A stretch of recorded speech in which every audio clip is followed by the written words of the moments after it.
प्रकार के कर्म होते हैं, क्रियामान कर्म, संचित कर्म और प्रारब्ध कर्म। जब महात्मा नामदान देते हैं, जो कर्म तो उसी समय खत्म कर देते हैं, क्रियामान और संचित कर्म का यानी पन्ना धर्मराज के खाते से फाड़ करके अलग कर देते हैं। लेकिन महात्मा किसी के प्रारब्ध में छेड़छाड़ नहीं करते। फिर भी गुरु महाराज ने कहा कि मेरे बताए हुए रास्ते पर जो जीव चलते हैं, तो रामायण में गोसाई महाराज ने लिखा है कि महामंत्र मण विषय ब्याल के और मेटत कठिन को अंक बहाल। महामंत्र में वो शक्ति है, अगर उसको प्राणी जाप करेंगे तो मस्तिष्क के लिखे अंक, जो विद के लिखे हुए अंक, वे भी उससे मिट जाएंगे। तो महात्मा यानी हमारे प्रारब्ध में भी यानी 86% कर्म खत्म कर देते हैं प्रेमियों। मात्र 14% कर्म हम आपको भुगतने पड़ते हैं, और उसी में हम गुरु को, भगवान को दोष लगाने लगते हैं। कि उस समय जब नामदान लिया, जब तो हमने आपने कहा कि गुरु पूरे हैं, और जब हमने हमारी बीवी के पेट में बच्चा है और हम गुरु महाराज से निवेदन कर रहे हैं कि स्वामी जी महाराज लड़का ही होना चाहिए, अब वो हमारे भाग में तो लड़की है, लड़की होगी पैदा, अब लड़की पैदा हो गई तो कह रहे हैं कि गुरु महाराज अधूरे हैं, अधूरे हैं, हमारी बात को नहीं माना। अगर कोई व्यापार में, संसार में, खेती में, दुकान में, दफ्तर में घाटा हो गया तो कहेंगे कि गुरु पूरे नहीं। हमने तो जिस दिन से नामदान लियो हमारे घर को तो चौपट हो गया। यानी अपने कर्म का दोष यानी गुरु और भगवान को लगाते हैं। अरे महात्मा तो देखो ऐसे होते हैं, एक पत्थर यानी बाहर पड़ा रहता है, एक पानी में पड़ा रहता है, पत्थर गलता नहीं है, लेकिन जो बाहर पत्थर पड़ा है वो गर्म रहेगा, और जो पानी में पत्थर पहुंच जाएगा वो गलेगा नहीं, तो लेकिन ठंडा तो। जो महात्माओं की शरण में और यानी धर्म के रास्ते पर, यानी आध्यात्म के रास्ते पर, भगवान के रास्ते पर जो जीव चल देते हैं, उनको यानी काल माया की तकलीफ नहीं व्यापती है, वो साइड से निकल जाती है। बीमारी, मुसीबत, इतनी राहत तो मिलती है। अगर तुम यानी संत मत में नहीं आते, गुरु महाराज से नामदान नहीं लेते, फिर भी तुम्हें तुम्हारे यानी प्रारब्ध का भोग भोगना पड़ता। जो तुमने पहले बोया है उसको तो काटना पड़ेगा। अब जो बो रहे हैं वो आगे तुम्हें भुगतना पड़ेगा, और जो पहले किया है वो भुगतना पड़ेगा। महात्मा तो गुरु महाराज बोले इतनी दया करते हैं कि किसी भाई का एक्सीडेंट होना है, उस घड़ी, उस मिनट, उस गाड़ी से चौराहे पर उसी समय होगा, लेकिन महात्मा सूली को कांटा बना देते हैं। पैर कटना है, उस समय पैर, गुरु का ध्यान है तो पैर नहीं कटेगा, मामूली चोट आएगी, बच जाएगा, सूली का कांटा बन जाएगा, और फिर भी गुरु को, भगवान को दोष लगाते हैं।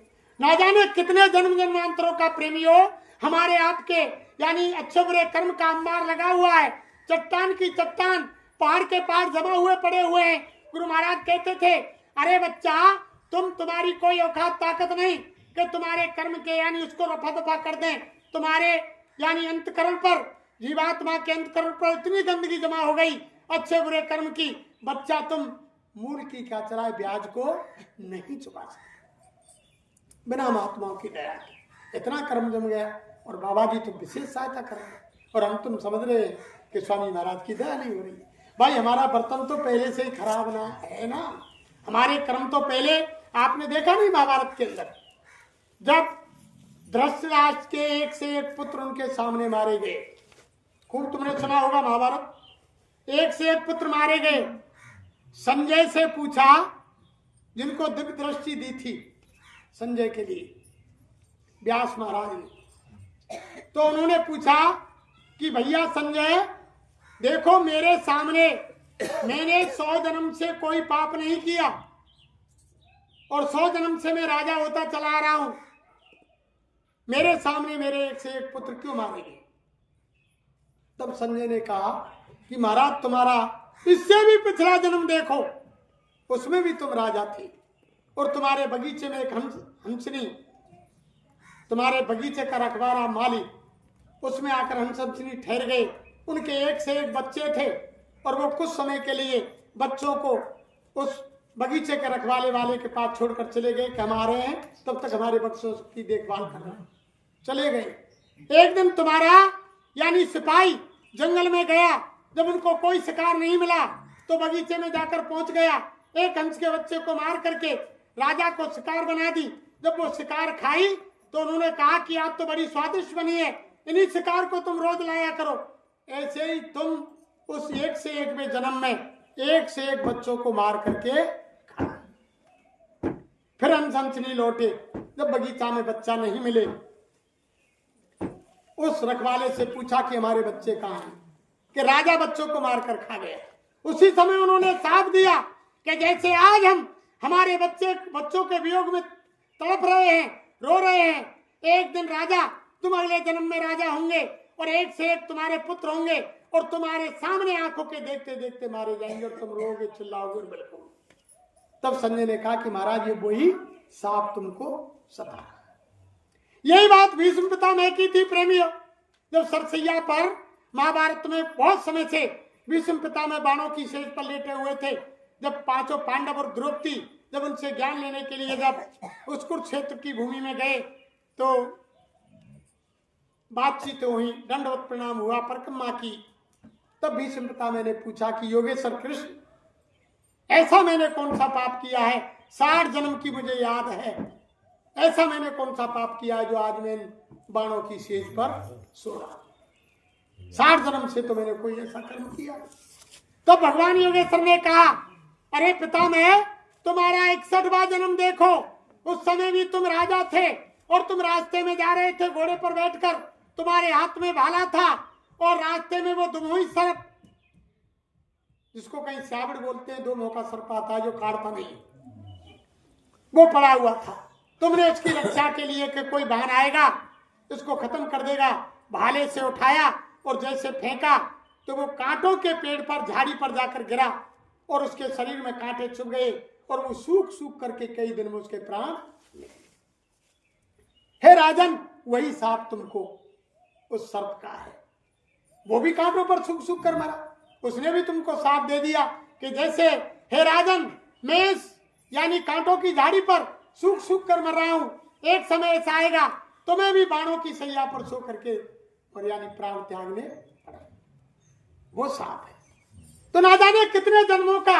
अरे प्रेमियों, गुरु महाराज तो हम आपकी इतनी सहायता कर रहे हैं, ये तो ऐसे बाबा हैं। देखो, एक प्रेमी ने नामदान लिया और नामदान लेने के बाद माला खूंटी से टांग दी, भजन नहीं किया। कभी कभी गुरु में यानी नाम ले लेता, रास्ता रखता। 15 साल हो गए नाम यानी भजन नहीं किया। एक दिन क्या हुआ, उस गुरु भाई की लड़ाई गांव में एक धनी मानी व्यक्ति से हो गई। जब झगड़ा हुआ तो धनी मानी इंसान ने उसको डर दिखाया, भय दिखाया कि मेरे पास इतना पैसा है, इतने मेरे यानी अंडर में इंसान हैं और तू मेरे सामने क्यों झगड़ा कर रहा है, मैं तुझे कल ही खत्म करवा दूंगा। अब उस बंदे ने झट कह दिया कि तुम नहीं जानते मुझे, तुम्हारे पास तो पैसा है और तुम धनी मानी हो, तुम्हारे पास इंसान तुम्हारे काबू में है, तुम नहीं जानते। तुमसे भी ज्यादा मैं किसका शिष्य हूं? मैं बाबा जय गुरुदेव का शिष्य हूं। मैं बाबा जय गुरुदेव का शिष्य हूं, जो शहंशाहों का शहंशाह, गुरु का गुरु, भगवान का भगवान है, मैं उसका बंदा हूं। तुम मुझे क्या मारोगे और क्या तुम्हारे पास वो है? मेरे बाबा के पास इतना जन समूह, इतना वो सारी चीज। अब उधर उसने कह दिया। अब गाड़ी चल रही थी, स्वामी महाराज कार में बैठे थे, ड्राइवर चला रहा था। अब गुरु महाराज को एकदम अचानक हंसी आ गई गाड़ी में बैठे बैठे। जब ये धौंस दिखलाई बच्चे लाने, जब गुरु महाराज हंस गए कि देखो आज तक तो भजन किया नहीं, नाम नाम ले गया और माला खूंटी से टांग दी और आज मेरा नाम लेकर कह रहा है कि मैं ऐसे बाबा जी का चेला हूं, तुम क्या समझ रहे हो? जब गुरु महाराज हंस गए गाड़ी में। जब गुरु महाराज को हंसी आई प्रेमियों, तो ड्राइवर बोला कि स्वामी महाराज क्या होगा, क्यों हंस रहे हैं गुरु महाराज? कि सरकार बताओ। कि नहीं नहीं बच्चा कोई बात नहीं। कि गुरु महाराज कोई मुझसे गलती हो गई? कि नहीं नहीं बच्चा। तो स्वामी महाराज बताओ क्यों हंसी आ रहा है? अरे बच्चा हमको इसलिए हंसी आ रही है कि एक बंदे ने 15 साल पहले नाम दान लिया और आज तक भजन नहीं किया। आज एक धनी मानी व्यक्ति से गांव में लड़ाई हो गई और अब वो कह रहा है कि मैं ऐसे बाबा का चेला हूं, जिसके बाद बहुत जन समूह, बहुत पैसा, गुरु का गुरु, भगवान का भगवान और महात्माओं का महात्मा है, तुम क्या समझ रहे हो? उसने उसको धौंस दिखा दी। अब वो ड्राइवर बोला तो गुरु महाराज तुम क्या करोगे? साईं महाराज बोले गाड़ी में, अरे बच्चा देख, अगर बाप बेटे को बुलाए, कितनी बड़ी बात कही साईं महाराज ने, सुनो ध्यान से, कि बाप बेटे को बुलाए, अगर बेटा नहीं आए तो बाप के कोई फर्क नहीं, अगर बेटा नहीं आवे तो बाप की कोई बात ना है, कि ना कोई बात नहीं, और जहां बेटा बाप को बुलाए तो बाप को जाना ही पड़ेगा। साईं महाराज बोले मुझे वहां उसकी मदद के लिए जाना ऐसे तुम एक बार इनका स्मरण तो करो। साईं महाराज ने कहा नहीं, अरे बच्चा किसी संकट मुसीबत में तुम फंस जाओ, कोई जंगल में खूंखार जानवर, गुंडे लुटेरे बदमाश घेर लें, कोई दिक्कत आए, तुम जय गुरुदेव बोलना और मैं मिलूंगा और तुम्हारी सहायता। मैंने इस कलयुग के अंदर जय गुरुदेव नाम को जगाया है, इसमें पावर डाला है, और कोई नाम तुम बोलोगे मैं नहीं मिलूंगा, लेकिन जब जय गुरुदेव बोलोगे तो मैं मिलूंगा और तुम्हारी मदद करूंगा। ये कलयुग का जीता जागता नाम जय गुरुदेव, फुल पावर है, इसलिए इसको पका लो। गुरु महाराज कहते हैं नाम को पका लो, चलते फिरते रोते गाके, दुख सुख में मन को समझा के, कहें पुकार पुकार हमारे जय गुरुदेव, जीवन के आधार हमारे जय। पका लो इसको हर समय। आने वाले खराब समय में तुम्हारा रुपया पैसा, कुटुंब परिवार, बीवी बच्चे, पति पत्नी, नाते रिश्तेदार, अड़ोसी पड़ोसी, कोई भी सहायता नहीं करे।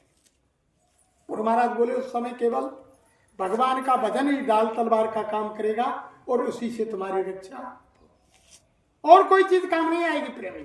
जब सबकी दाढ़ी में आग लगेगी, आपने देखा नहीं, जब एक छोटा सा कोरोना आया भारत के अंदर, पूरे विश्व को हिला दिया और भगदड़ मच गई। साईं महाराज ने एक बार मन से कहा, बच्चों एक समय ऐसा आएगा, आज गांव से लोग भग भग करके शहरों की तरफ जा रहे हैं, लेकिन एक वक्त ऐसा आएगा शहरों से लोग गांव की तरफ भागेंगे। तो वो हालत बन गई, और वो तो अभी ज्यादा बनेगी। ये तो ट्रेलर दिखाया है, आप फिल्म देखते हो, फिल्म में पहले ट्रेलर आता है कि ऐसी फिल्म आने वाली है, उसका थोड़ा सा हिस्सा दिखाया जाता है। तो ये तो एक फिल्म का ट्रेलर था कि ऐसी जब आफत आएगी क्या होगा। ये तो एक बीमारी थी, और गुरु महाराज कह रहे हैं कि बीमारियों की आंधी आ रही है, 1000 बीमारियां एक साथ आ रही हैं।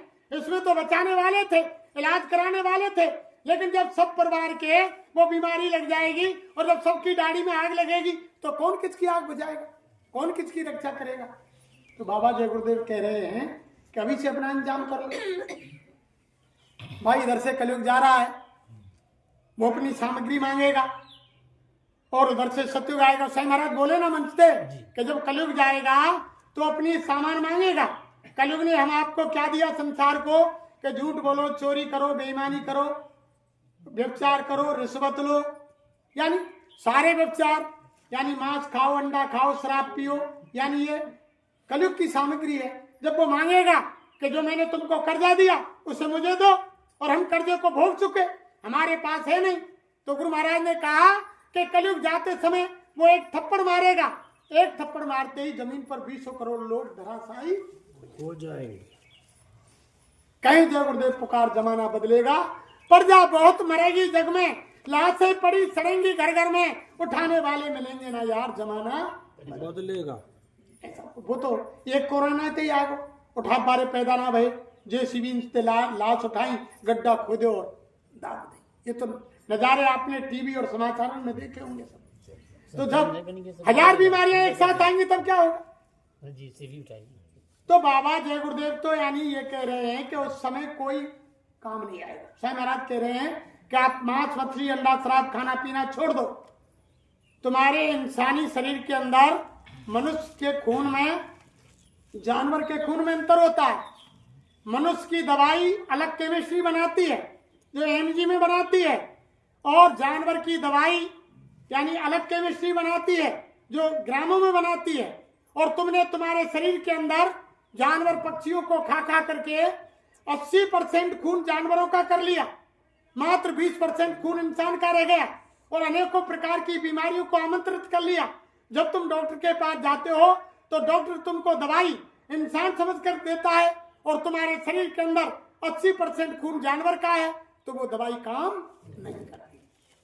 और बाबा जी कह रहे हैं कि अगर 80% खून जानवर का है तुमको जानवर वाली दवाई दे दी जाए, ग्राम वाली, तो 20% वो खून खत्म हो जाएगा और तुम्हारी मौत हो जाएगी। बाबा जी कह रहे हैं अगर तुमने साकार को नहीं अपनाया तो ऐसी ऐसी भयंकर बीमारियां आ रही हैं, तुम्हारा शरीर उनसे ग्रसित हो जाएगा और तुम अस्पताल जाओगे, डॉक्टर तुम्हारी बीमारी को देख करके हाथ खड़ा कर देंगे, अस्पताल छोड़कर भाग जाएंगे और तुम यानी 1 रुपए की दवा 100 रुपए में नहीं मिलेगी। जब तुम घर बैठ करके एक कोने में आकर रोगे तब तुम्हें महात्माओं की बात याद आएगी और महात्माओं की बात तुम्हें मजबूर होकर माननी पड़ेगी और झंडे के नीचे आना पड़ेगा और जय गुरुदेव बोलना पड़ेगा। कोई चारा उस समय नहीं। अब ये जय गुरुदेव नाम कोई बाबा जी का तो है नहीं, ये तो साईं महाराज ने मन से कहा कि बच्चा मेरा नाम जय गुरुदेव नहीं है।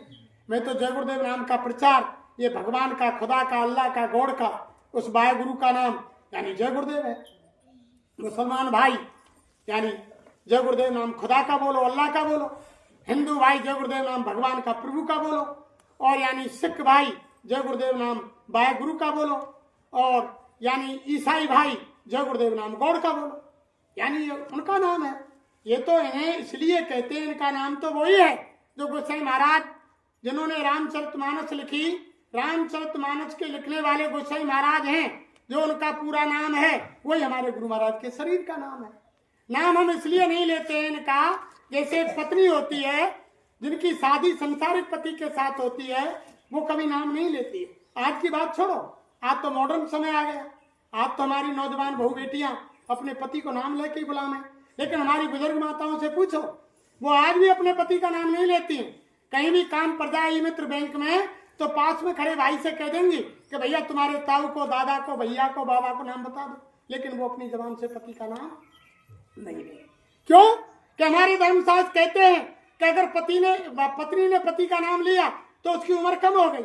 और हमारी माता बहन देवियां साल भर में पति की उम्र बढ़ाने के लिए एक दिन व्रत रखती है करवा चौथ का, और साल में दिन होते हैं 365, तो एक दिन तो उम्र बढ़ा रही है और 365 दिन नाम लेने के बाद घटा रही है। इसलिए हमारे गुरु महाराज हमारी आत्मा के पति हैं, हमारी आत्मा के स्वामी हैं।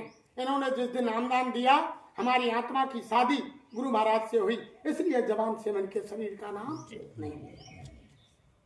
इनका नाम जय गुरुदेव नहीं। जय गुरुदेव नाम का पूरे हिंदुस्तानी विश्व में बाबा प्रचार करते हैं। जैसे कोई दूध वाला आता है तुम्हारे घर और तुम उसका नाम नहीं जानते हैं, तो बातें तुम कहा के ये दूधिया इधर आ, क्या उसका दूधिया नाम थोड़ी है? कोई वो दूध थोड़ी देता है, वो तो दूध का काम करता है। जैसे तुम बाजार में जाते हो, कहीं रिक्शे वाले का नाम नहीं जानते, टेम्पो वाले का नाम नहीं जानते, तो तुम क्या कहते हो? ए भैया रिक्शा रुक। वो समझ जाता है कि मुझको बात दे रहे, रुक जाता है, उसका नाम कोई रिक्शा थोड़ी है। ऐसे ही इनको लोग बाबा जय गुरुदेव नाम से हिंदुस्तानी सारे विश्व में जानते। इनका नाम जय गुरुदेव नहीं। जय गुरुदेव नाम इस कलयुग का जीता जागता परमपिता परमात्मा का नाम है। जैसे पहले समय में नाम जगाए, सतयुग में हरि नाम जगाया, जब हरना कश्यप और हरणाक्ष वध किया, हरि नाम की भक्ति करते थे पहला, और त्रेता में राम नाम, उससे कराया, द्वापर के अंदर कृष्ण आए धरती पर। ऐसे नाम तो कलयुग में, हर युग में नाम जगाया जाता है। अगर सतयुग के हरि नाम से चारों युगों में रक्षा होती तो त्रेता में राम नाम को लाने की जरूरत नहीं थी, और त्रेता के राम नाम से चारों युगों में रक्षा होती तो द्वापर में कृष्ण नाम को लाने की जरूरत नहीं थी। ऐसे ही हर युग में नाम बदलता है।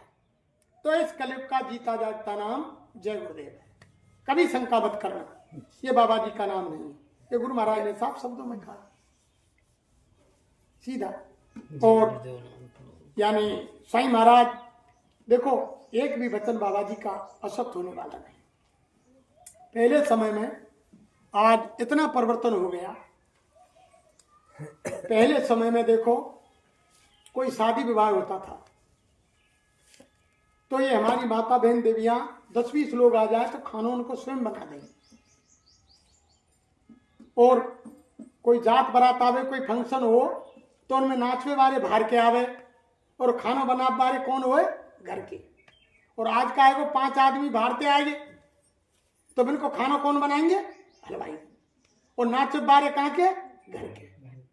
नाच बारे घर के और खानों बना बारे बाहर के। और पहले समय में खाना बना बारी है भाई माता बहन देवी और नाच बारे बात संग में ही आवे।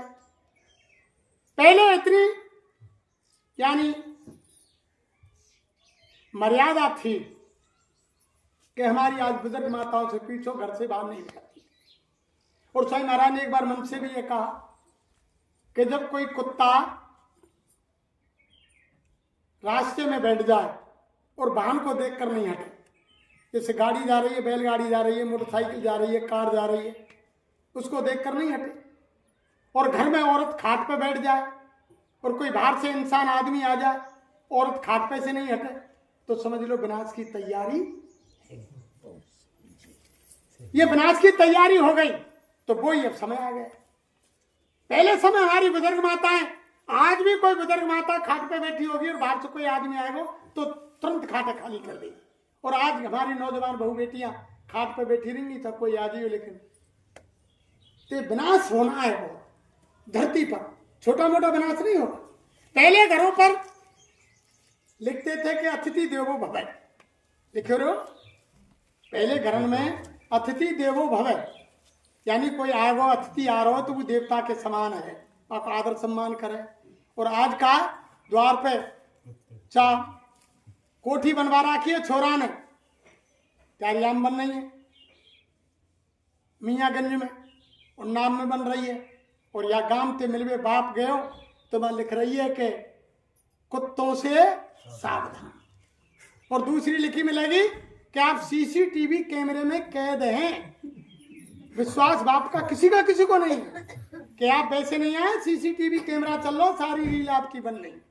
और पहले कोई ब्याह शादी फंक्शन हो तो एक आदमी सजा दजा खड़ो करे बाहर, जब बारात आवे कोई अतिथि आवे तो वो हाथ जोड़ के चलो अंदर चलो अंदर। और आज द्वार पर कौन खड़े मिलेंगे? कुत्ता, कि कोई अंदर नहीं चलो जाए। यानी समय कितना परिवर्तन है वो। और पहले हमारे भाई बहन, आज समय ऐसा बना दिया, यानी अब देखो माँ बापन की बुजुर्गन की कोई सेवा ना करे, अब ये दो पति पत्नी और वे नौकर रहेंगे, माँ बाप बूढ़े तो बिन्ने चाहे कितना पैसा खर्च हो जाए बिन्ने कहाँ छोड़ के आएंगे? वृद्धाश्रम में रुपया दियाएंगे और वृद्धाश्रम में छोड़ेंगे। और वे ड्यूटी जाएंगे जब खाना नहीं बनाएंगे, वे खानों कहाँ खाएंगे? होटल पे। खानों कहाँ खाएंगे? बाहर। और टट्टी कहाँ करेंगे? घर। और पहले क्या समय था? खानों खा गए घर और जंगल कहाँ जाए? बाहर। सारा परिवर्तन समय हो गया, विनाश की तैयारी है। इसी उपलक्ष्य में भगवान राम ने त्रेता के अंदर लिखा। पहले समय में वे सारंगी बारे आवे, तुम्हारे गांव में आवे या ना आवे, हमने तो देखे हमारे राजस्थान में। तो देखो भगवान राम ने क्या कहा कि राम और हंस चुगेगा दाना तुनका कौआ मोती खाएगा। धर्म भी होगा कर्म भी होगा परंतु शर्म नहीं होगी। बात बात पर बेटा माता पिता को आंख दिखाएगा। और रामचंद्र कह रहे सिया से ऐसा कलयुग आएगा। धर्म भी है रे, कर्म है रे, रात दिन निगम, जगह जगह भागवत है रही है। कोई पहले तो एक आध जगह हो ही जो वहां पब्लिक जाए, अब तो कोई जगह खाली ना, जगह जगह सत्संग है रहे, भागवत है रही है, रामायण है रही है, गीतान के पाठ है रहे, लेकिन फिर भी सुधार नहीं। तो रामचंद्र कह रहे सिया से ऐसा कलयुग आएगा, हंस चुगेगा दाना तुनका कौआ मोती खाएगा। अब देख लो वही हालत है रही। हंस जो सच्चे आदमी है, हमारा कोई बढ़िया आदमी निकल के जाए और वो जय गुरुदेव करे, 10-5 लोग बैठे हो तो कह देंगे पागल है। और कोई बदमाश गुंडा आ जाएगा, 100 पैसा बारो, आओ भोरे जी आओ बैठो। तो हंस चुगेगा दाना तुनका कौआ मोती खाएगा। धर्म भी होगा कर्म भी होगा परंतु शर्म नहीं होगी। बात बात पर बेटा माता पिता को आंख दिखाएगा। अगर बाप माँ ने कह दे कि बेटा यह काम मत करे, गलत है, बैठ जा चुपचाप, हम करेंगे जैसे होगी, तेन करो जब करो।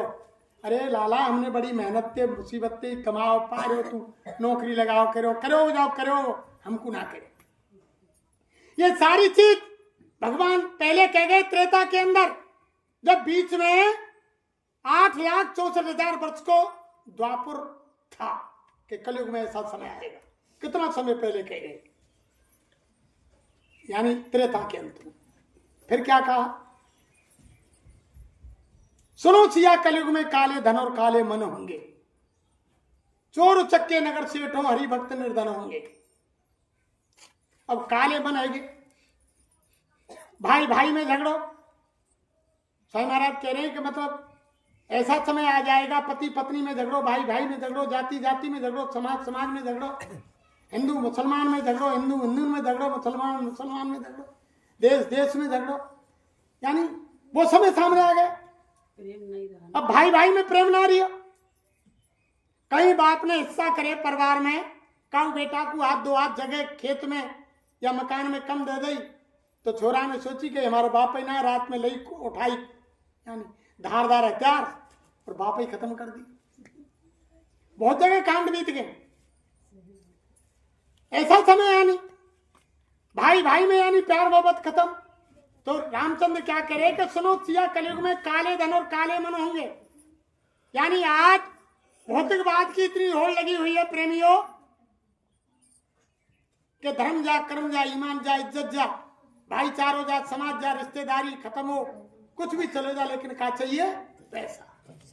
सबको पैसा चाहिए, और पैसा कोई ऐसी चीज नहीं, ये अंत में काम आने वाली नहीं। अंत में क्या आएगा कि और लोगों संत शरण में काम ये एक आएगा, ये नर्तन अनमोल मिला है, बार बार नहीं पाएगा। मात गर्भ में ऊंधा लटका 9 महीने दुख पाया था, और सुमरूंगा में नाम तुम्हारा ये के बाहर आया था, और बाहर आकर बाजा भूला, अब तू क्या मुंह लेकर जाएगा?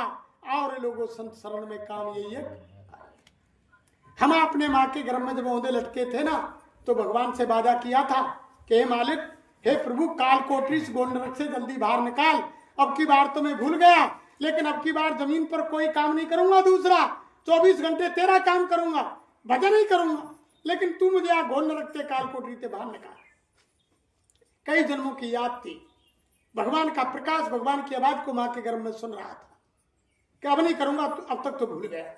लेकिन रामायण में क्या लिखा है कि अब प्रभु कृपा करो यही भांति, और सब तज भजन करो दिन। वादा किया। जैसे ही बच्चा माँ के गर्भ से बाहर आया, बाहर आते ही माया की छाया ने दबोचा, तो रामायण में क्या लिख दिया कि पड़े भूमि जब डाबर पानी, और जिम जीवई माया निपटा।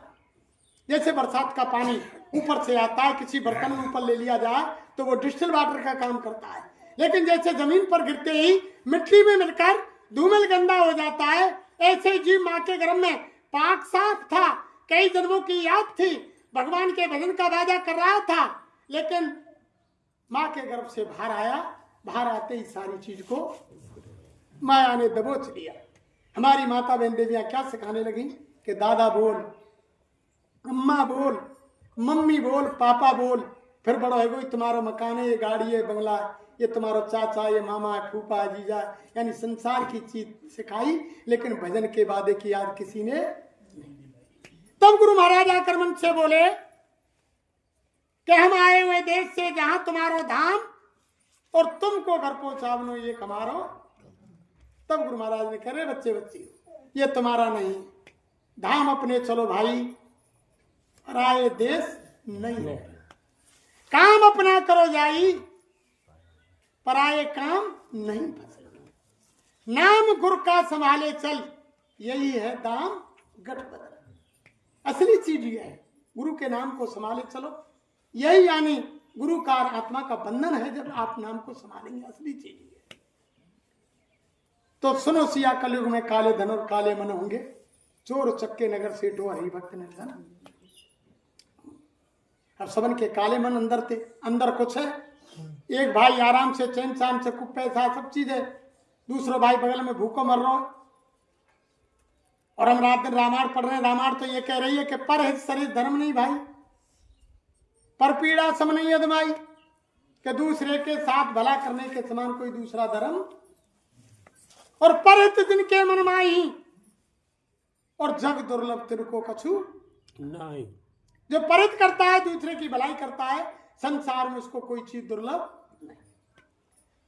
महात्मा कहते हैं कि तुम राम को मानते हो, कृष्ण को मानते हो, देवी को मानते हो, हनुमान को मानते हो, रामायण को मानते हो, गीता को मानते हो, भागवत को मानते हो, कुरान को मानते हो, पुराण को मानते हो, बाइबल को मानते हो, महावीर को मानते हो, मोहम्मद को मानते हो, यानी ईसा को मानते हो, सबको मानते हो, लेकिन रामायण गीता भागवत और जो महात्मा कह रहे हैं उनकी बात को नहीं मानते।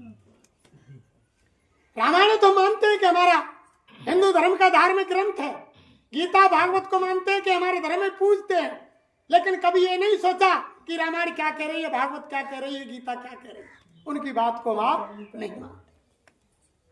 जिस दिन हम उनकी बात को मानने लग जाएंगे तो हमारा कल्याण ही हो जाएगा। एक चौपाई की बात अगर आपने मान ली तो उसी से कल्याण हो जाएगा। इसी को मान लो कि पर हित सरस धर्म नहीं भाई और पर पीड़ा सम नहीं अदमाई, यही चौपाई है, मान लो। अगर तुम्हारा कल्याण नहीं हो जाए तो हमसे एक चौपाई को मान लो केवल, लेकिन मान कह रहे हैं, ऊपर से उनको मान रहे हैं कि रामायण पूजनीय है, लेकिन रामायण की बात को नहीं मान रहे कि भगवान राम है, लेकिन भगवान राम कृष्ण कह रहे हैं उस बात को नहीं मान रहे, महात्माओं की बात को नहीं मान रहे। तो सुनो सिया कलयुग में काले धन और काले मन होंगे, चोर चक्के नगर सेठो हरि भक्त नंदना, यानी नीचे तो ऊपर तक लगाओ सब राजे जिनको है, कहीं भी देख लो। जो होगा लोभी भोगी सो योगी कहलाएगा, और रामचंद्र कह रहे सिया से ऐसा कलयुग। जो लोभी भोगी होगा, जिन्होंने, हम किसी की निंदा नहीं करते, जिन्होंने माता बहन देवियों की अस्मत लूटी और धन इकट्ठे किए और वो यानी बड़े बड़े संत कहलाए, और जब उनका भंडाफोड़ हुआ जेल में चले गए जब लोगों ने मालूम पड़ी। लेकिन भगवान पहले लिख गए कि जो होगा लोभी भोगी सो योगी कहलाएगा, और रामचंद्र कह रहे सिया से ऐसा कलयुग कि लोग उनते ही कहेंगे कि बड़े संत हैं, लेकिन जब उनको भंडा फूटेगा जब लोगों ने मालूम पड़ेगा। फिर आगे क्या कहा कि सूने सूने मंदिर होंगे, भरी रहेंगी मधुशाला। आज देखो मंदिर में जाने के लिए किसी को समय नहीं, मोटरसाइकिल पे हम बैठ के जा रहे हैं, मंदिर को गेट आयो, मोटरसाइकिल को हॉर्न बजा दियो नेक स्लो करके कि समझ ली कि भगवान की पूजा। चार पहिया की गाड़ी में बैठे, मंदिर आयो, स्लो कर दे ने, हॉर्न बजा दियो कि समझ ली कि पूजा। कोई माता बहन देवी चारों लेवे जा रही है, हाथ में वो दरात एसियो लग रहा है, मंदिर के गेट पे पहुंची, दूर से हाथ जोड़ दिए, समझ ली कि पूजा। तो महात्मा क्या कह रहे हैं कि सूने सूने मंदिर होंगे, भरी रहेंगी मधुशाला। और आज मधुशाला कहते हैं कि शराब का ठेका। आज 4 बज जाए जब तुम देखो नौजवानों की लाइन लग जाए, सूने सूने मंदिर होंगे, भरी रहेंगी मधुशाला, लाइन लगी रहेगी मंदिर की तरह के, जन दर्शन करके उठा रहे दारू के ठिकाने। सूने सूने मंदिर होंगे, भरी रहेंगी मधुशाला, भरी सभा में संग पिता के नाचेंगी घर की बाला। पहले समय में हमारी बुजुर्ग माता ने पूछो, कोई फंक्शन हो द्वार पे, नौजवान कोई बहू बेटी हुई, द्वार पे हमारे बुजुर्ग बैठ जाओ, और वो यानी घर से बाहर निकल वो चाहिए, और बुढ़े आदमी दिख गई दादा कि बेचारी बाहर जा रही है, तो वो नहीं टेढ़ी नजर कर दे तो घर में उल्टी बाहर ना निकले। लेकिन आज का है वो कि भरी सभा में संग पिता के नाचेंगी घर की बाला।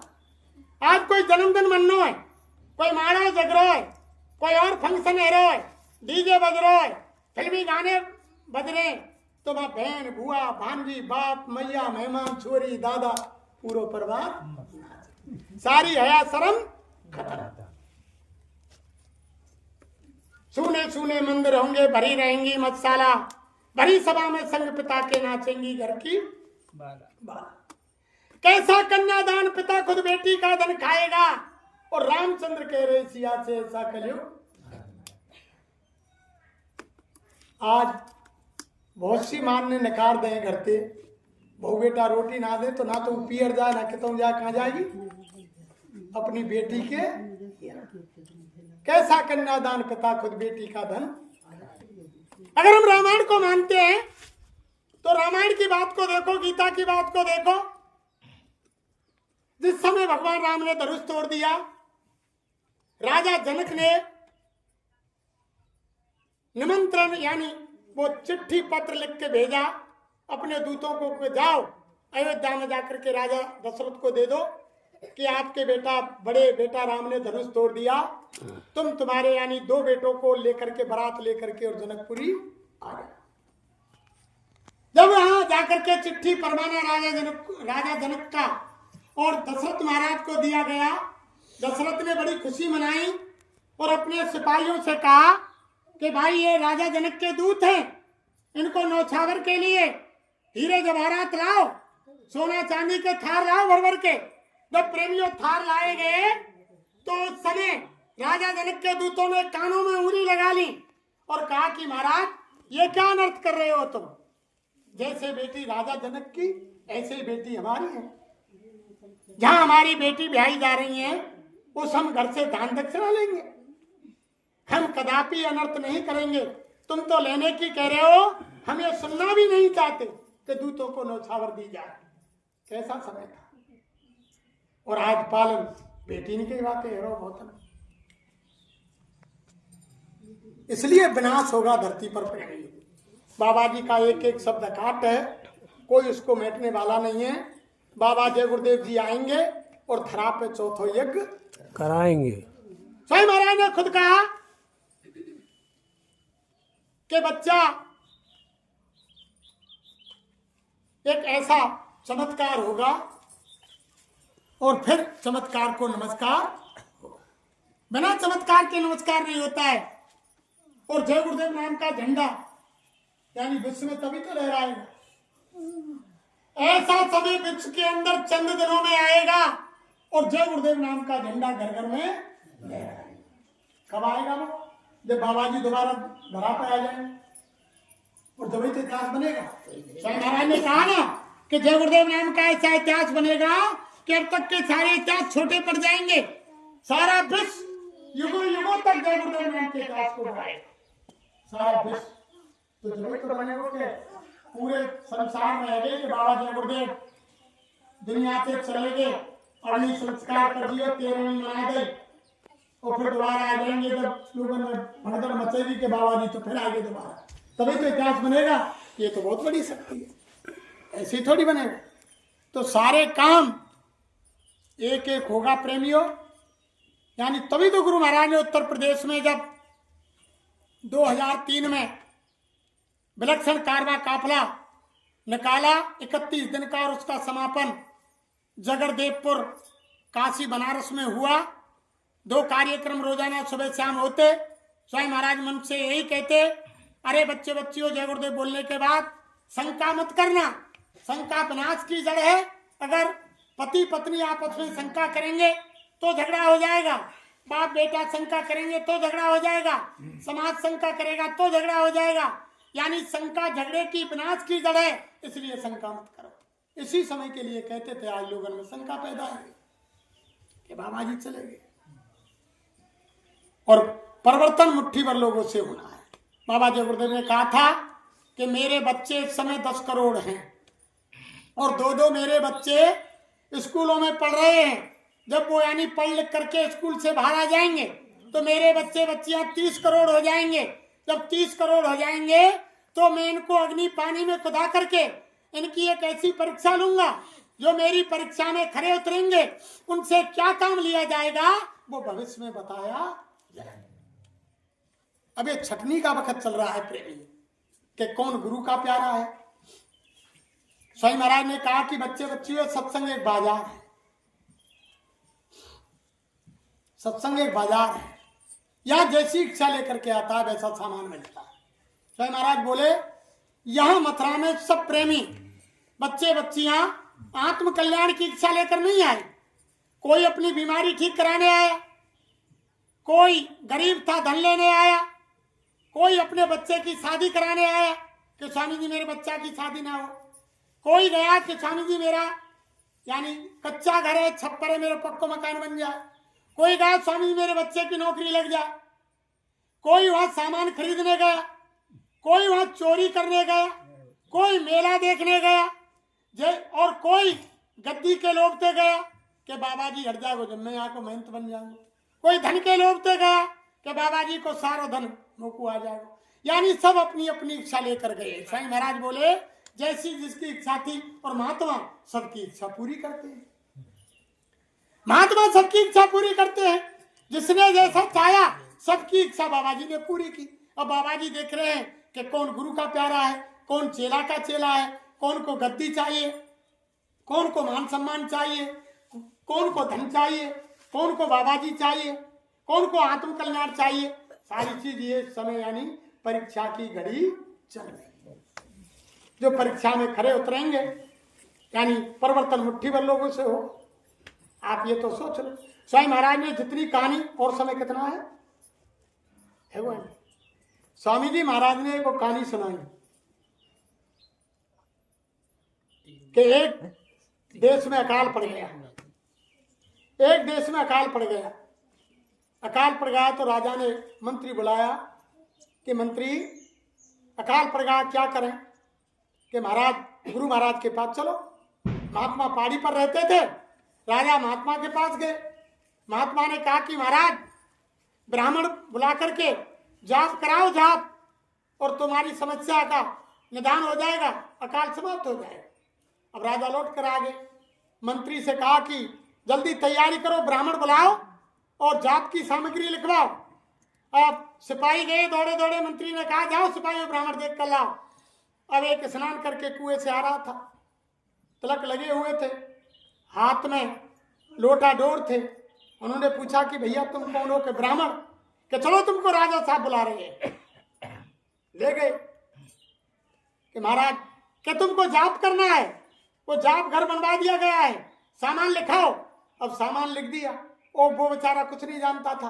अब जाप पर बैठ गया। अब वो कहने लगा कि क्या करूं क्या नहीं करूं, क्या करूं क्या नहीं करूं। अब जाप शुरू हो गया। अब 10 दिन 15 दिन बीत गए। राजा ने मंत्री से कहा कि मंत्री जाप चलते चलते 15 दिन हो गए, कोई सुख शांति प्रजा में नहीं आई। मंत्री ने कहा कि महाराज एक पंडित है, उससे क्या होगा, दूसरा पंडित बुलाओ। फिर क्यों देरी, दूसरा लाओ बुला करके। अब सिपाही निकले, दूसरा पंडित जी बुला ला। आकर के वो भी बगल में बैठ गए। अब उसने देखा कि इसको देखूं पहला पंडित क्या कह रहा है। अब पहला पंडित कह रहा है कि क्या जाप करूं क्या नहीं करूं, क्या जाप करूं क्या नहीं करूं। अब दूसरा कह रहा है कि ये करो सो मैं करूं, ये करो सो। अब फिर और 15 दिन निकल गए। अब फिर राजा ने मंत्री से कहा कि मंत्री 1 महीना हो गया जाप चलते चलते प्रजा में कोई सुख शांति नहीं। कि महाराज तीसरा पंडित बुलाओ, 2 से काम नहीं चल रहा है। अब तीसरा पंडित लाए, वो भी आकर बैठ गया। अब वो सोचने लगा कि ये क्या कह रहे हैं, इनकी सुनूं पहले। तो पहले पंडित जी कह रहे हैं कि क्या जाप करूं क्या नहीं करूं, क्या जाप करूं क्या नहीं करूं। अब दूसरा कह रहा है कि ये करो सो मैं करूं, ये करो सो मैं करूं। अब तीसरा कह रहा हो कि ये धांधली कब तक चलेगी, ये धांधली कब तक चलेगी, ये धांधली कब तक चलेगी। अब फिर और 15 दिन बीत गए। राजा ने फिर मंत्री बुलाया। अरे के मंत्री कोई सुख शांति प्रजा में नहीं है, उतना ही कलह बढ़ रहा है। कि महाराज 3 पंडित हो गए, त्रिदोष लग गया, त्रिदोष, चौथे पंडित बुलाओ। राजा ने कहा, मंत्री ने कहा कि महाराज चौथो पंडित बुलाओ। राजा ने कही फिर क्यों देरी कर रहे हो, लेकर आओ। राजा ने मंत्री ने सिपाही भेजे, चौथे पंडित जी आ गए। वे बैठ गए। मैंने कही कि ये क्या कर रहे हैं, इनको देखूं पहले कौन सा जाप कर रहे हैं। तो पहले कह रहा है कि क्या जाप करूं क्या नहीं करूं, क्या जाप करूं क्या नहीं करूं। अब दूसरा कह रहा हो ये करो सो मैं करूं, ये करो सो मैं करूं। अब तीसरा कह रहा है कि ये धांधली कब तक चलेगी, ये धांधली कब तक चलेगी।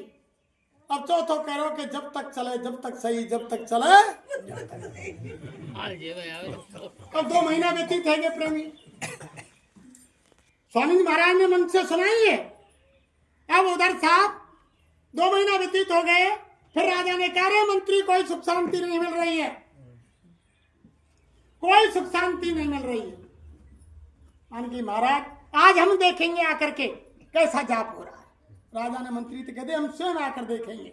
4 यानी पंडित ब्राह्मण विद्वान बैठे हुए हैं, फिर भी प्रजा में सुख शांति नहीं आ रही है। आज जाप को हम स्वयं आकर देखेंगे।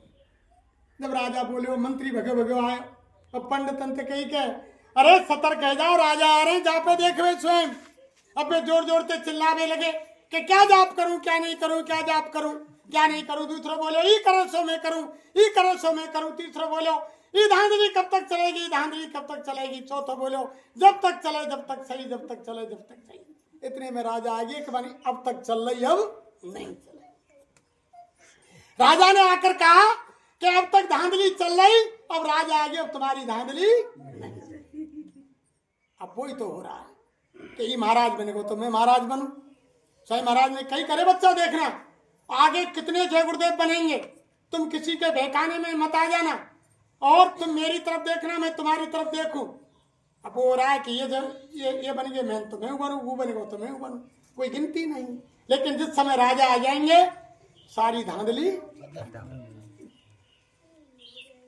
ये सारी चीज गुरु महाराज ने सुनी। फिर भी हम तभी तो गुरु महाराज कहते हैं, रे बच्चे बच्चियों सामने आकर के बैठा करो, सत्संग को होश में आकर के सुना करो।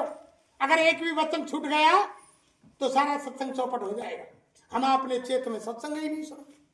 अगर बाबा जी के वचन सुनते, इनके वचनों को याद रखते तो आज हमारी आपकी हालत नहीं होती। वचनों को भूल गए। इसलिए प्रेमी भाई बहनों, शाकाहार का प्रचार, गुरु महाराज के आदेश का पालन करो और समय निकाल करके ध्यान भजन सुमरन सुबह शाम। जय महाराज ने कहा कि दोनों समय नहीं करते हैं तो सुबह 4 बजे, 5 बजे, 2 बजे, 3 बजे, 2 बजे से 6 बजे तक जब आपको समय मिले तो ध्यान भजन सुमरन अवश्य करें, नागा ना करें। और अगर एक दिन तुम नागा कर देंगे तो 1 महीना पीछे तुम्हारा साधन हो जाएगा। और साकार का प्रचार करो, तन से मन से धन से।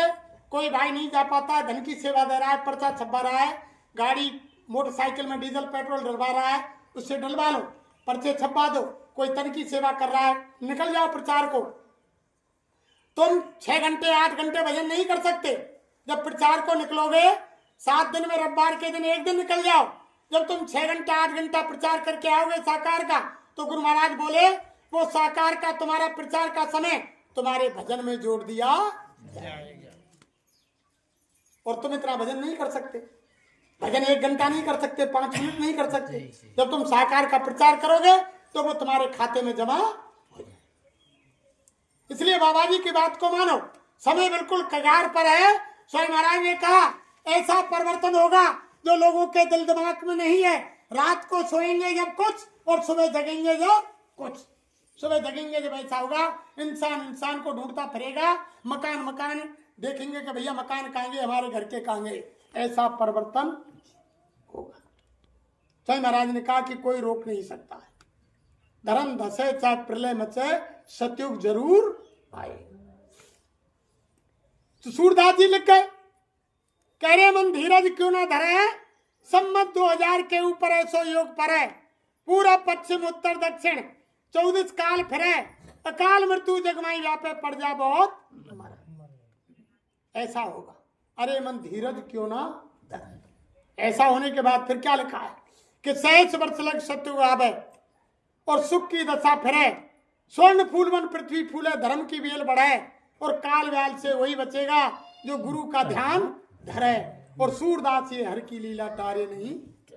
अरे मन धीरज क्यों ना लिख गए। सूरदास जी महाराज हरियाणा और उत्तर प्रदेश की बॉर्डर पर एक छोटा सा सी गांव है, वहां में भगवान कृष्ण की भक्ति की अपने सूर सागर में आज से 550 साल पहले लिख गए। दूसरा पद उन्होंने लिखा, कह रहे मन धीरज क्यों ना धरे, सम्मत 2000 के ऊपर 56 वर्ष चढ़े, माघ मास संवत्सर व्यापे सामन ग्रहण पड़े, एकादशी को नक्षत्र 6 होए, अरक्कू चंद्र चढ़े, उड़ विमान अंबर में जावे, ग्रह ग्रह युद्ध करे, और मारुत विष फेंके जग में प्रजा बहुत मरे, और 2-10 को सिखाओ जाकी, और कंठ को तेज मरे, और काल व्याल से वही बचेगा जो गुरु का ध्यान। सूरदास ये हर की लीला टारे नहीं। इस पद में उन्होंने लिखा है, समय भी दिया था, लेकिन ये तो शहंशाहों के शहंशाह स्वयं महाराज मन से बोले, अरे बच्चे बच्चियों कोई भविष्यवाणी मत करना, सारी भविष्यवाणी काट दी गई है और समय को आगे बढ़ा दिया। इन्होंने दयालु हैं, इन्होंने समय आगे बढ़ा दिया। नहीं दीवारों पर लिखवाया था गुरु महाराज ने कि सनदसी काल बनकर आ रहा है। अब काल के समय आने से पहले गुरु महाराज ने 15 फरवरी से 25 फरवरी सन 1979 में बम बोले विश्वनाथ की नगरी में और यज्ञ रच दिया। शंकर भगवान को खुश कर लिया। शंकर भगवान यज्ञ में आ गए और यज्ञ समाप्त हुआ। भोले बाबा बोले, बाबा जय गुरुदेव जी महाराज बताओ मुझे किधर से संहार करना है। गुरु महाराज बोले कि भोले बाबा अगर मुझको संहार ही करवाना था तो तुमको खुश करने की जरूरत नहीं थी। भोले बाबा अभी तुमको संहार नहीं करना है, 80 में तुम 82 कर रहे थे, मुझे मालूम है, इसीलिए मैंने 79 में तुमको पहले ही बुला लिया और अभी तुम्हें संहार नहीं करना है। अभी मुझे और समझा लेने दो। जब मैं आंख बंद करके देखता हूं जो मैंने बगीचा फुलवारी लगाई है उसी फुलवारी का सत्यानाश हो रहा है। हम तुम ही काल की चपेट में आ रहे हैं। हम ही ना सुधरे, खुद ही ना सुधरे। देखो क्या हो गया। जो एक ही बाबा जी के बंदे स्वयं महाराज कह रहे हैं कि भाई भाई में प्रेम कौन लाएगा, जय गुरुदेव। जन जन में प्रेम कौन लाएगा, जय गुरुदेव। अलग अलग ग्रुप बट गए, एक दूसरे गुरु भाई की वही जाकर टाट पहने हुए हैं, टोपी लगाए हुए हैं, एक दूसरे की शक्ल देखना नहीं चाहते। जय गुरुदेव बोलते हैं तो जय गुरुदेव नहीं लेते हैं। तो बाबा जी कह रहे हैं कि भाई भाई में प्रेम कौन लाएगा, जय गुरुदेव। इसलिए बाबा जी ने समय को आगे बढ़ा दिया। फिर भोले बाबा बोले कि बाबा जय गुरुदेव अब तो मैं कैलाश छोड़कर आ गया, अब तो मैं वापस कैलाश पर नहीं जाऊंगा, लेकिन मैं विश्व भ्रमण के लिए सारे संसार में निकल रहा हूं। तुम्हारे भक्तों के साथ धर्म का प्रचार करूंगा और सारे विश्व में देखूंगा कि कौन क्या कर रहा है। जब तुम आदेश देंगे तब मैं संहार की तैयारी करूंगा। इसलिए समय बहुत आगे बढ़ा दिया गुरु महाराज, छोटा मोटा समय नहीं बढ़ाया, उन्होंने बढ़ा दिया। नहीं कभी का अब तक तो सफाया हो जाता। इसलिए प्रेमियों एक एक वचन पर बहुत सारी बात कहने की है, कोई वो नहीं है। गुरु महाराज की इतनी चर्चा है कि सब धरती कागज करूं और लेखन सब बन रहा है और 7 समंदर मज करूं गुरु गुण लिखो। गुरु की महिमा नहीं लिख सकते। दूसरे पद में सूरदास ने बता दिया कि पाकिस्तान हिंदुस्तान चीन में जब युद्ध होगा जहरीले बम डाले जाएंगे। जब जहरीले बम डाले जाएंगे तो गुरु महाराज मंच से बोले, छाती ठोककर चद्दर को फेंक दिया और गुरु महाराज ने कहा, अरे पहचान लो 3.5 हाथ के फकीर को। जिस समय ये पाकिस्तान और चीन भारत पर कीटाणु बम डालेगा उस समय ये फकीर मौजूद होगा और ऐसी उल्टी आंधी चलाएगा जिसमें हाथी सरीके और 20-20 मंजिली बिल्डिंगें उड़ती दिखाई देंगी और वो कीटाणु लौट करके वापस वो जहरीली गैस वहीं पहुंच जाएगी जहां से डाले होंगे। लेकिन भारत में भी जो खाने पीने वाले होंगे शाकाहारी नहीं होंगे उनका सर्वनाश हो जाएगा और जहां से वे डाले होंगे वह सर्वनाश हो जाएगा। वो ऐसी जहरीली गैस आएगी कि इंसान की सांस में जाएगी और 5 मिनट के अंदर इंसान जमीन पर गिरेगा और राम नाम सत्य हो जाएगा। फिर आगे गुरु महाराज ने कहा, सूरदास ने उसमें लिखा है कि 12 कोस सिखाओ जाकी कंठ को तेज मरे, यानी 12 कोस पे दियो दिखाई देगो, इंसान को इंसान नहीं मिलेगा। स्वयं महाराज ने कही कि बच्चा सूरदास 12 कोस पे लिख गए, मैं बता रहा हूं कि 20-20 कोस पे दियो दिखाई देगा। 20-20 कोस तक, 20 कोस का होता है 60 किलोमीटर, एक कोस में 3 किलोमीटर होते हैं। 60 किलोमीटर तक कोई बस्ती कोई लोग नहीं रहेंगे। जब क्या होगा, जब गुरु महाराज ने कहा तब प्यार मोहब्बत बढ़ेगी, जब इंसान से इंसान बहुत दिन में मिलेगा कि भैया तू खूब मिले। सारे काम बहुत संत महात्मा लिखते हैं। इसलिए प्रेमियों, और गुरु महाराज ने कहा कि जहां संत अपना पैर रख देते हैं वो यानी तीर्थ बन जाता है। गुरु महाराज ने कहा कि एक बार महादेव पार्वती जा रहे थे, रास्ते में बियाबान जंगल में शंकर भगवान ने साष्टांग प्रणाम किया। जब खड़े हुए, जब माँ पार्वती ने पूछा कि देवों के देव महादेव आप यहाँ प्रणाम किसको कर रहे हो? ना कोई मंदिर है, ना गुरुद्वारा है, ना मस्जिद है, ना गिरजाघर है, ना कोई महात्मा है, ना कोई आश्रम है, तुमने प्रणाम किसको किया? तब शंकर भगवान ने कहा कि देवी आज से 10,000 वर्ष पहले यहाँ एक संत ने तप किया, इसलिए तपोभूमि है, इसलिए मैं इसको नमन करा। इसलिए गुरु महाराज ने कहा कि 60 साल गुरु महाराज ने मथुरा की जमीन को रौंदा है, वहाँ कण कण में ऊर्जा भरी है। स्वयं महाराज ने मन से कहा, अरे बच्चे बच्चियों, मेरे गुरु महाराज को तुमने भुला दिया तो तुम भारी संकट में यानी आ जाओ। इसलिए मंदिर में दर्शन करने जाओ, गुरु माँ दादा गुरु को ढोक दो, मंदिर की परिक्रमा दो। स्वयं महाराज ने मंदिर की महिमा बताई आपके लिए सबने सुनी होगी। स्वामी महाराज बोले कि मंदिर का देवता 25 नवंबर 2002 से जीता जागता देवता बरकत बांट रहा है। वो बरकत ले लो, जो बरकत यानी देश से, समाज से, जाति से, धर्म से, घरगृहस्थी से चली जाती है तो इंसान की पूर्ति नहीं पड़ती है। कितना भी कमाओ लेकिन पूर्ति नहीं पड़ेगी। जब बरकत घर में होगी तो यानी उसको बचत होगी, तो वो बरकत मंदिर में बट रही है।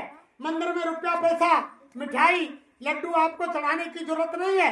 मंदिर में एक बुराई चढ़ाओ और यानी बरकत लूट। चलो बेटे, स्वयं महाराज ने कहा कि मंदिर में जाकर के एक बुराई अपनी चढ़ा दो और संसार की एक बड़ी से बड़ी मनोकामना पूरी कर।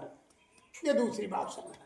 तीसरी बात गुरु महाराज बोले कि मंदिर की मुंडेर पर, मंदिर की दीवार पर कोई पक्षी भी बैठकर उड़ जाएगा तो उसको भी सीधा मनुष्य शरीर मिलेगा। तीसरी बात। फिर साईं महाराज बोले, अरे बच्चा, बहुत से बच्चे बच्चियां व्रत 84 कोस की परिक्रमा जाते हैं और जो व्रत 84 कोस की परिक्रमा से फल मिलता है उससे अधिक फल मंदिर की एक परिक्रमा लगाने से आपको मिल जाए।